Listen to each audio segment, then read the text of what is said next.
Aleluia. Amados irmãos, eu vou, em nome do Senhor Jesus, gravar este vídeo aqui, né, para fazer de uma forma bem breve, tratar do assunto acerca do arrebatamento da igreja. Né? Nós vamos usar aqui um texto que se encontra em Atos dos Apóstolos, capítulo 1, versículo 11, que diz assim: os quais lhe disseram, homens galileus, por que estáis olhando para o céu? Este Jesus que dentre vós foi recebido em cima, no céu há de vir, assim como para o céu vestir. Amados irmãos, em nome do Senhor Jesus, Deus abençoe aqueles que vão ver este vídeo. Amados irmãos, em primeiro lugar, há duas linhas de interpretação, claro, existe três na verdade, né? Pré, pós e midi-tribulacionista. Mas eu vou falar só de uma comparação dos pré com pós-tribulacionista, para que nós venhamos entender. Não sei se vai dar para fazer num vídeo só, senão vai ficar um vídeo muito longo. Mas como que você vai entender o pré-tribulacionista ou pós-tribulacionista, a diferença? Eu quero dizer que eu sou pré-tribulacionista, né? Não porque eu aprendi de uma pessoa, porque eu já estou ouvindo algumas pessoas dizerem, mas essa doutrina foi inventada há pouco tempo atrás. Bom, eu não sei quem você está falando que inventou, mas eu sei o que eu aprendi na Bíblia. Tá?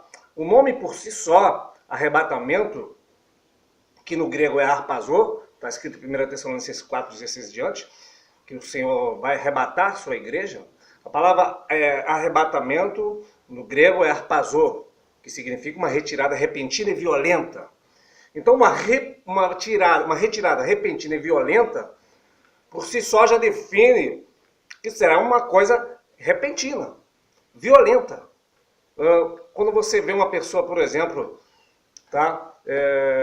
Vamos supor que ela está passando na rua, tranquilamente ela vai ser sequestrada. Pega-se ela rápido, com um propósito, joga no carro. Então ali a pessoa foi arrebatada, ela foi tirada. É usado até esse termo. A pessoa foi arrebatada, levada e tal.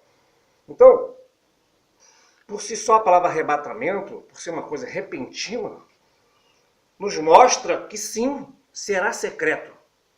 Claro que esse termo secreto é um termo meio que as pessoas estão usando agora, mas é um mistério de Deus, não é? Quando Paulo diz em 1 Coríntios 15, 52, eis aqui vos digo mistério. A palavra mistério por si só já é a mesma coisa que ele está dizendo. Eis aqui vos dizer um segredo, não é? Porque o Evangelho, em Gálatas 1, a Bíblia diz que Paulo, ele aprende não de homens, mas ele aprende de Deus. Então, Paulo, o apóstolo que foi enviado aos gentios, nos deixou aqui, Romanos, 1 Coríntios, 2 Coríntios, Gálatas, Efésios, Colossenses, tudo isso são ensinamentos para a igreja. Tá? E por que eu usei esse texto aqui de forma proposital? Vou tentar aqui explicar, porque eu não sou vamos dizer assim, professor, quem é o professor é o Espírito Santo, amém, irmãos?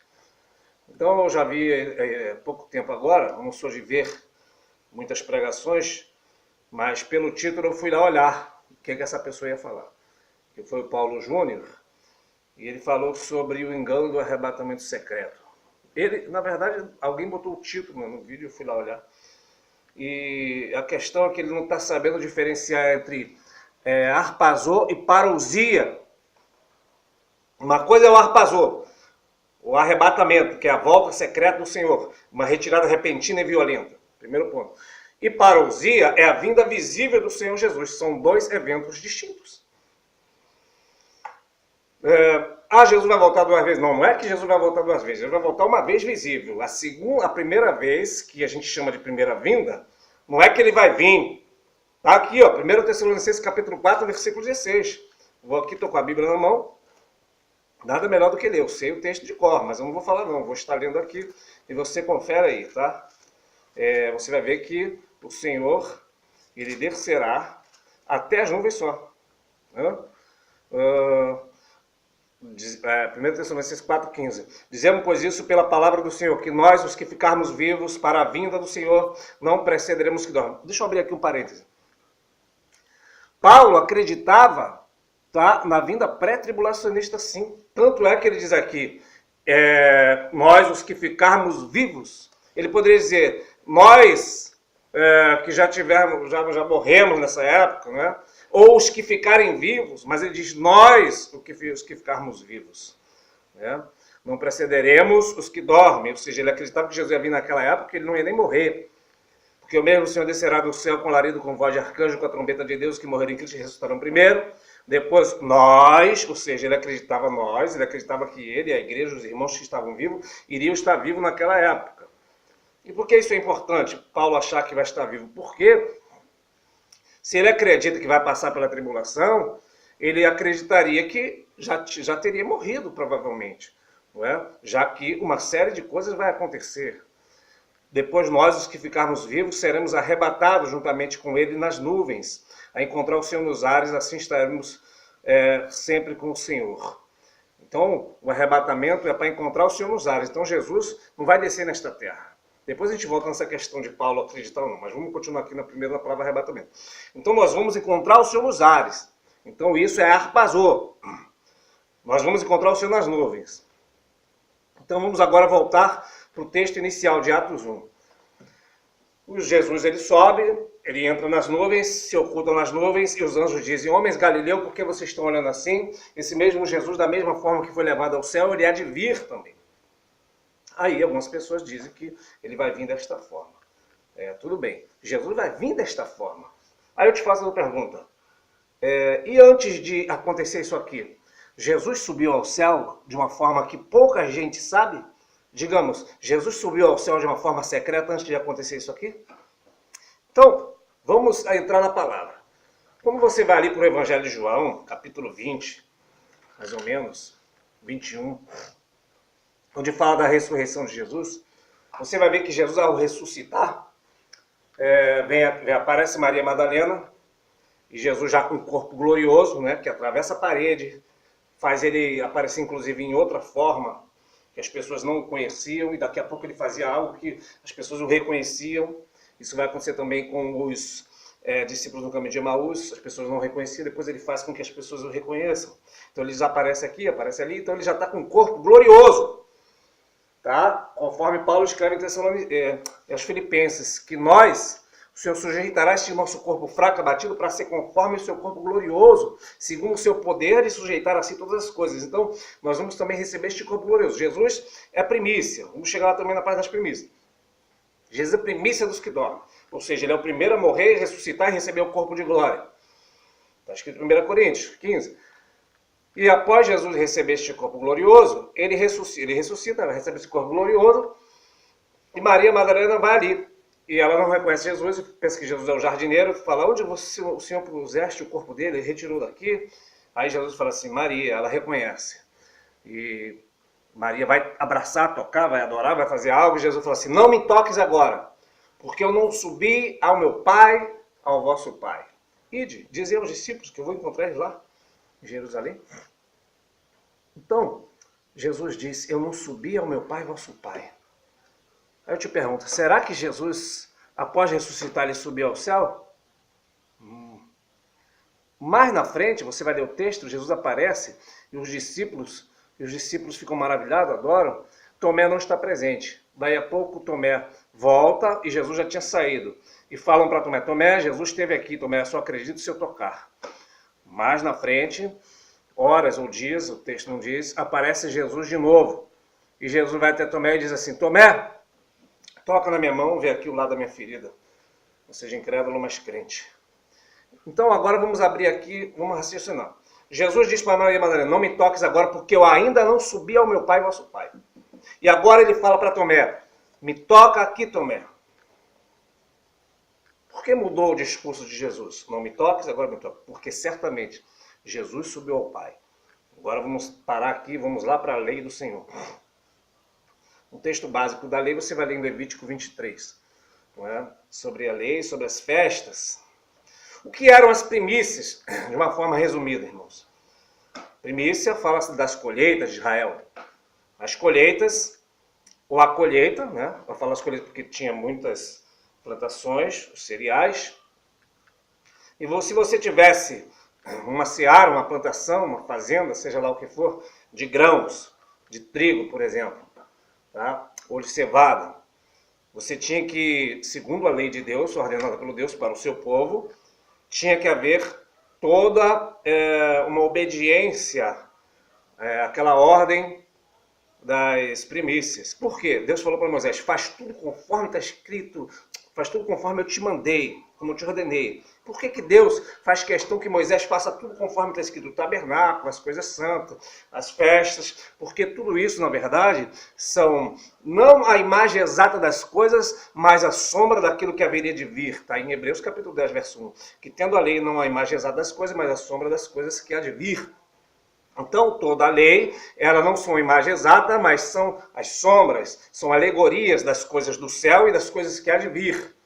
Então você vai ver que as primícias, é assim, você vai colher, e chegou o tempo, está perto da colheita.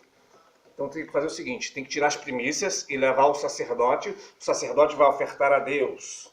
Tá? Em oferta de movimento, vai movimentar, ofertar a Deus aquela primícia, então o sacerdote vai falar para você, agora você vai lá e pode fazer a tua colheita. Então vem a colheita geral, como ressalva, você tem que deixar os 4 cantos para os pobres e os grãos que caírem no chão, você não pega porque para os pobres. E os 4 cantos você tem que deixar, na verdade, para os peregrinos, para os forasteiros, para os viajantes. Tá? Então tudo isso tem um significado, mas vamos voltar para as primícias. Então a primícia era ofertada ao pai, ao sumo sacerdote, através do sacerdote. Aí você volta agora para a lei mais um pouco antes, você vai ver que tudo que está na lei é uma figura e Deus cumpre tudo aquilo que está na lei. Há um calendário de Deus a ser cumprido. A primeira parte do calendário que você vai ver em Jesus sendo cumprido, não é? Em vários momentos, né? Até na crucificação, você vai ver cumprindo o Salmo 22, né? Eli, lama sabachthani. Você vai ver Jesus cumprindo a lei. Por isso que ele diz, eu não vim abrogar, eu não vim revogar, eu não vim destruir a lei, eu não vim destituir, eu não vim tirar a lei, eu vim cumprir. E ele cumpriu, foi o único que cumpriu a lei. Homens que querem cumprir a lei para se tornar justos diante de Deus são hipócritas. Porque a Bíblia diz que não há um que busca a Deus, não há um que todos se desviaram, se fizeram imundos. Não há um bom sequer. Então é por isso que Deus ele vai prover a salvação através de Cristo. Então, guardar a lei de forma legalista, é hipocrisia, é mentira. Isso serve até para alguns aí que guardam a lei, achando, eu guardo a lei. Mentira! Porque o único que cumpriu a lei foi Jesus. Jesus cumpriu a lei e ao morrer, ele cumpre a Páscoa, que estava determinado que um cordeiro tinha que ser morto todo ano, passando sangue, nas vergas das portas, mostrando, através ali da época que Moisés tira o povo do Egito, que haveria de morrer um cordeiro, e João Batista diz, esse é o cordeiro de Deus que tira o pecado do mundo, então Jesus, ele é a nossa Páscoa, Paulo vai dizer isso. E ele morre na Páscoa, ele fica sepultado, tá? Nos dias dos asmos, ressuscita nas primícias. E depois das primícias, 50 dias depois, vem o que, irmãos? Vem o Pentecostes. E Deus cumpre literalmente todas essas festas a rigor. Porque após a colheita das primícias, está escrito em Levítico 23, espera 50 dias, não é? E vem a colheita geral. Então Jesus cumpre, Deus cumpre o Pentecostes. Por isso que eles esperaram ali. Por que Jesus não enviou o Espírito Santo antes nem depois? Porque, na verdade, tinha que ser no dia do cumprimento. Aí a próxima festa, trombetas, que tem a ver com arrebatamento, pelo menos eu creio, vários irmãos também creem dessa forma. Mas vamos voltar aqui para as primícias. Então Jesus, Levítico 23 fala sobre as primícias. Né? Primeiro colhe-se as primícias e oferta para Deus. Depois, primícia não é dinheiro não, tá, irmãos? Primícia não é dinheiro. Vamos ser bem claros logo aqui. Vamos pegar o significado espiritual da palavra. Tá? Então, pega essa primícia e ofertar para Deus. Depois a colheita geral. Agora, o que tem a ver a primícia com a ressurreição? Porque Jesus, está aqui em 1 Coríntios capítulo 15, tá? Vamos aqui, 1 Coríntios 15. Quem é Jesus na ressurreição, irmãos? Aleluia. 1 Coríntios 15, verso 20, estou aqui com a Bíblia, irmão. Mas, de fato, Cristo ressuscitou dentre os mortos e foi feito primícias dos que dormem. Aí vai falar sobre a ordem da ressurreição. Verso 23, mas cada um por sua ordem. Cristo, as primícias, depois que são de Cristo na sua vinda. Então as primícias têm a ver, está falando algo espiritual a respeito da ressurreição dos santos. Tá? Então qual é a ordem da colheita dos grãos? Primícia, oferta e sumo sacerdote. Colheita geral, tá? E depois os 4 cantos e os grãos que caem no chão. Então na verdade não são várias vindas, não são várias ressurreição. Ah, deixa eu abrir um parênteses. Deus queira que não esqueçam onde eu estou aqui para depois voltar para o mesmo assunto. Outra confusão que os pós-tribulacionistas fazem é a respeito da ressurreição. Porque eles vão ler Apocalipse 20, onde diz que aqueles que saíram vitoriosos da marca da besta, eles foram mortos, ressuscitaram e reinaram com Cristo por 1000 anos. E esta é a primeira ressurreição. Aí ele diz, a primeira ressurreição, então é aqui, achei. É aqui que Jesus vai arrebatar, porque primeiro a ressurreição, e essa é a primeira ressurreição.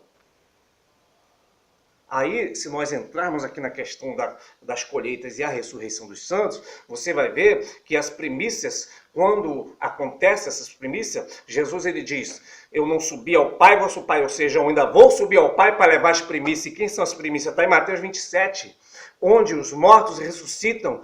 E aí alguém fala assim, mas esses mortos são mortos como Lázaro, que eles ressuscitaram depois de morrer. O texto não diz que eles morreram, diz que eles foram vistos por muitos e após a ressurreição de Cristo, ou seja, após Jesus ressuscitar e receber um corpo glorioso, só após Jesus ressuscitar, porque Jesus é o primeiro a receber o corpo de glória. Após Jesus ressuscitar, entraram na cidade santa. Jerusalém não é cidade santa. Jerusalém não é cidade santa. Pelo contrário, a Bíblia diz que a ira de Deus caiu sobre eles até o fim, porque eles mataram o Senhor. A culpa da morte de Jesus foi aquilo que Caifás falou, que o sangue dele caia sobre este povo. E este povo pagou o preço, você vai ver na história, este povo pagando preço, não é? No ano 70 depois de Cristo, a cidade sendo destruída, o povo sendo disperso, não é? Você vai ver no Holocausto, até hoje é uma briga, e só não foi dizimado por causa da promessa. Porque os dons e as vocações de Deus são sem arrependimento. Aí já é outro assunto, mas só para abrir um parênteses aqui, porque a Bíblia diz, Paulo que diz isso, não quero, irmãos, que ignoreis esse segredo, porque Israel foi endurecido em parte até que a plenitude do gentil haja entrado. Então Israel, na verdade, ele foi endurecido em parte. Por que em parte? Porque tem vários israelitas que se converteram na época, os próprios apóstolos judeus, e hoje também tem muitos judeus messiânicos que creem, então em parte. Mas então, por ocasião da vinda de Jesus, todo Israel será salvo. Mas vamos voltar para as primícias. Tá? As primícias é aquelas pessoas que ressuscitaram em Mateus 27. Jesus vai subir ao Pai e oferta essas primícias para Deus. Jesus é o nosso sacerdote, irmãos. Então tudo que está na lei, no Antigo Testamento, se cumpre em Cristo. Ele cumpriu a Páscoa, ele cumpriu até a fala que Davi diz profeticamente, ele cumpriu, até uma lança que o transpasse. Quando dá vinagre, é também cumprimento da palavra. As vestes que são jogadas, lançadas sorte, tudo isso é cumprimento. Então por que Jesus não cumpriria essa parte aqui que fala da oferta às primícias? Então ele sobe ao Pai de forma secreta, mas o texto me faz eu entender desta forma. Então ele sobe ao Pai e oferta as primícias.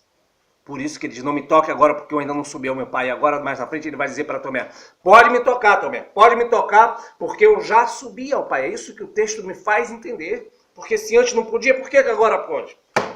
Aleluia! Então Jesus, ele oferta as primícias. E a ordem da ressurreição dos santos é Cristo, as primícias.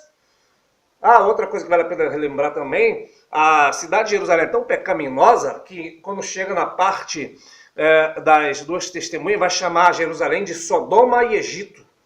Então, Jerusalém da terra não é a cidade santa, esqueça isso. Eles entraram na cidade celestial. Aleluia! Cristo, as primícias, depois os que são de Cristo na sua vida. É por isso que tem que ter essa ordem. Já parou para pensar por que ele vai falar sobre Cristo, as primícias e depois os que são de Cristo? Tá? Cristo, as primícias, ou seja, Cristo é uma coisa, as primícias é outra coisa. Os que são de Cristo na sua vinda. Por isso que a Bíblia diz que nós, os que ficarmos vivos, não precederemos os que dormem. Ou seja, os mortos vão ressuscitar primeiro porque eles fazem parte de uma ordem que foi determinada por Deus lá nas colheitas. Primícias, colheita geral. Colheita geral é quem já morreu, ok? Ressuscita com Cristo. Aí depois, quem estiver vivo, vai ser arrebatado. Então, as primícias Jesus levou ao Pai, tá? A colheita geral é no hora do arrebatamento, os 4 cantos é o povo judeu que será salvo na grande tribulação, está lá nos 144 mil, está lá em Apocalipse 7. Tá? Os que caem no chão provavelmente são pessoas que não tiveram a mesma oportunidade que muitos, já que dificilmente pessoas que ficaram na grande tribulação serão salvos, tá? Já que a Bíblia diz em 2 Tessalonicenses 2, verso 10, que aqueles que não amaram a verdade, Deus lhe enviará a operação do erro para que creiam na mentira. Ora, se Deus vai enviar a operação do erro para que creiam na mentira, por que então que o Espírito Santo convenceria pessoas do pecado, da justiça e do juízo, se ele próprio vai enviar a operação do erro para que creiam na mentira, porque não receberam o amor da verdade para se salvarem? Então eu creio que na grande tribulação só serão salvas pessoas que não tiveram, pessoas que estão na igreja de qualquer maneira, que não subirem, ai delas. Porque se eles não amaram a verdade, tiveram prazer na iniquidade, por que o Espírito Santo vai lá convencer ela se a operação do erro vai estar na terra, através de Satanás com sinais de prodígio de mentiras? Mas aí já é outro assunto. Vamos continuar aqui.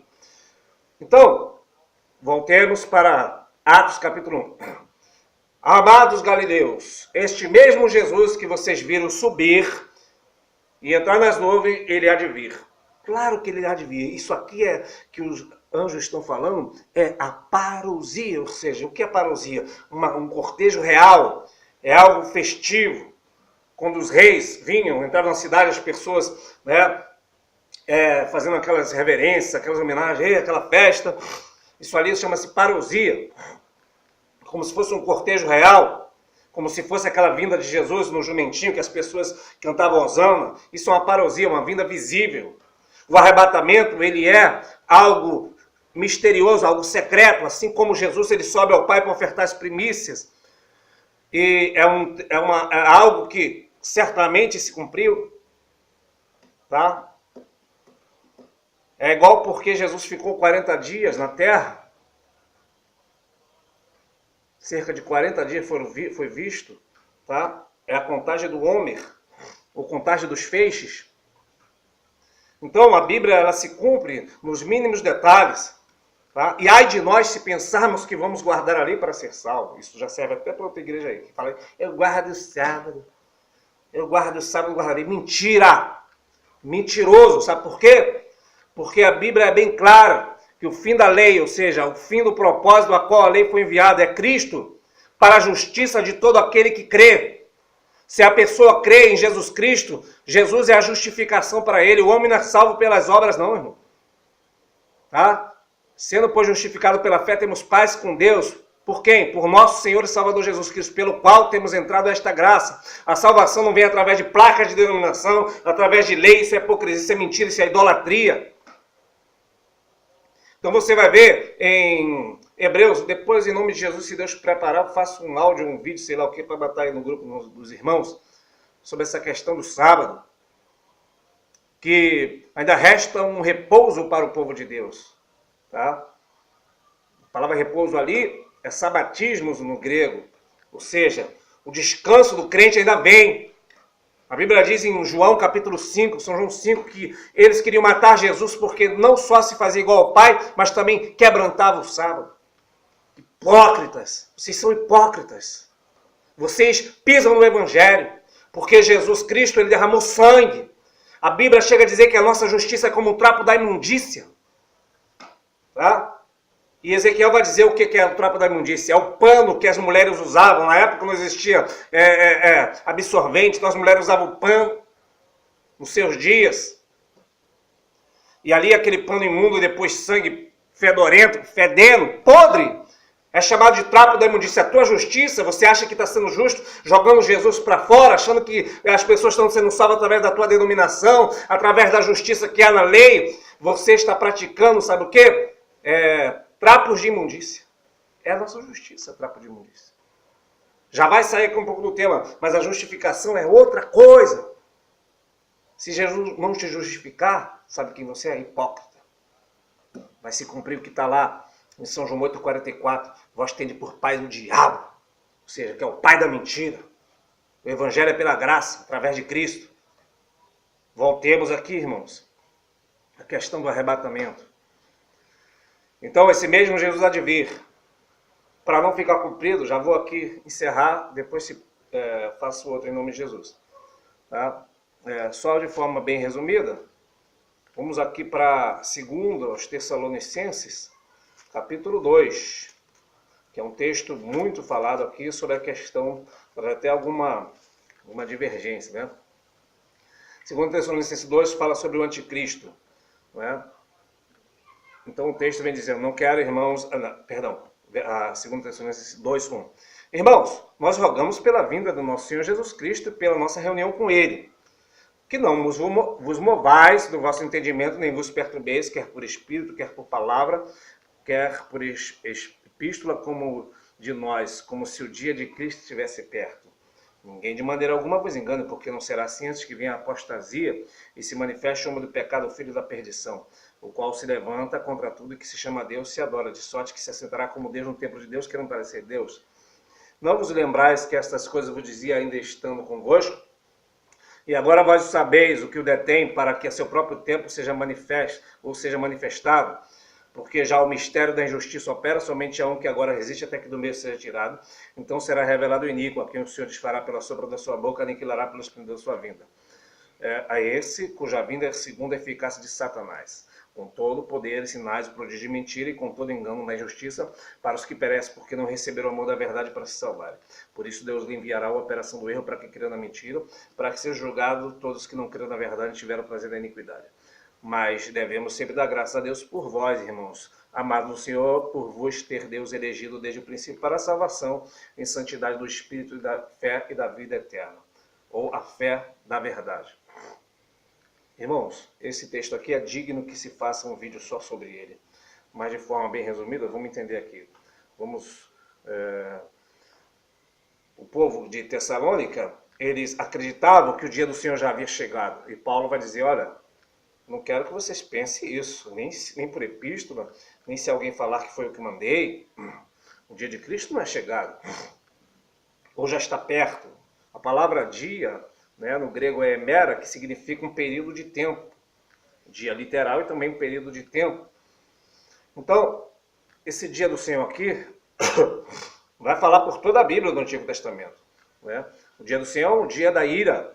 O dia do Senhor é o período da grande tribulação. O dia do Senhor não é o arrebatamento. Tá? O dia do Senhor é o período que nós conhecemos como a grande tribulação. E Paulo vai dizer, esse dia do Senhor ainda não chegou. Você vai ver, por exemplo, em Amós, se não me engano, no capítulo 5, vai falar, por que vocês desejam o dia do Senhor? O dia do Senhor não será de luz, não será de paz, será de trevas. Será como se um homem fugisse, tá, do leão e depois do urso e chegasse em casa, abrisse a porta, quando pegasse para abrir, fosse mordido por uma cobra. Então vocês não precisam desejar o dia do Senhor, ou seja, o dia do Senhor será o dia de angústia para Jacó. Você vai falar sobre o dia do Senhor, você vai ver em Joel, né, sobre o dia do Senhor, você vai ver em Isaías, falar sobre o dia do Senhor, em vários textos, contando como será esse dia terrível. Então, irmãos, depois, em nome de Jesus, vou fazer um texto só sobre aqui, que aí vou falar sobre o que significa a apostasia, tá? Nós vemos aqui no verso 8 que o Senhor descerá do céu e vai aniquilar o anticristo pela sua vinda. A palavra vinda aqui já não é mais arrebatamento, aí a parousia, a vinda visível. Você vai ver em Apocalipse 19, a vinda do Senhor, o Senhor desce já com seus santos. Nos versos anteriores diz sobre as bodas do Cordeiro, que bem-aventurado e santo é que eles são chamados para as bodas do Cordeiro. Ora, se ele é santo, ele é bem-aventurado, foi chamado para as bodas do Cordeiro, e foi dado que ele vestisse linho fino, santo e puro, que o linho fino são a justiça dos santos, foi dado que eles vestissem linho fino, puro e santo. Tá? Então o Apocalipse 19 já fala sobre uns santos que estão nas bodas do Cordeiro. Aí mais na frente você vai ver, o Senhor é seguido no céu por um exército de santos vestidos de linho fino, puro e branco. Agora, se Jesus está vindo em Apocalipse capítulo 19 para guerrear contra o anticristo e vai matar o anticristo, nós vimos aqui, tá? Vai desfazer pela sombra da sua boca, você vai ver também Apocalipse 19. E aí, se Jesus vem, quem são aqueles que estavam nas bodas do Cordeiro, então? Então, irmãos, é uma incoerência acreditar que Jesus ele vai pegar um pouco de pessoas para deixar lá e vai vir depois buscar a sua igreja. Não. Inclusive, irmãos, vale a pena abrir aqui um parênteses, eu estou falando de forma resumida, porque se cada assunto nós falarmos, vai ficar muito grande o vídeo. Quando há o arrebatamento, nós vamos encontrar com Jesus nas nuvens. E haverá, então, as boas do Cordeiro. Depois os santos vêm com o Senhor. Tá? Porque neste momento aqui que Jesus vem, que vai matar o anticristo, em Zacarias 12:14, ele vai pisar no Monte das Oliveiras e vai estabelecer o seu reinado de 1000 anos. Ora, se ele vai estabelecer o seu reinado de 1000 anos, para onde que vocês vão ser arrebatados? Se neste momento do arrebatamento, a Bíblia fala que vamos encontrar com o Senhor nas nuvens, as pessoas vão ser arrebatadas como? Não vai haver arrebatamento. Jesus está voltando. Ele vem para fazer justiça, para salvar Israel. Então todo Israel será salvo que estiver vivo nesta época. Aí vai se cumprir as 70 semanas de Daniel. Por quê? Porque o Gabriel vai falar para Daniel, 70 semanas estão determinadas sobre o teu povo. Para quê? Para espiar a iniquidade, trazer justiça eterna, selar a visão. Então, como que 70 semanas, 490 anos estão determinados para trazer justiça eterna, para espiar a iniquidade de Israel? Porque o texto diz bem claro, 70 semanas estão determinadas sobre o teu povo, sobre a tua santa cidade. Tá? Então, as primeiras 49 semanas se cumprem da saída do cativeiro até a restauração da cidade de Israel. Depois, as outras 400 e poucos anos, que são, na verdade, 62 semanas, ela se cumpre desde a restauração de Israel até o nascimento e morte do Senhor Jesus.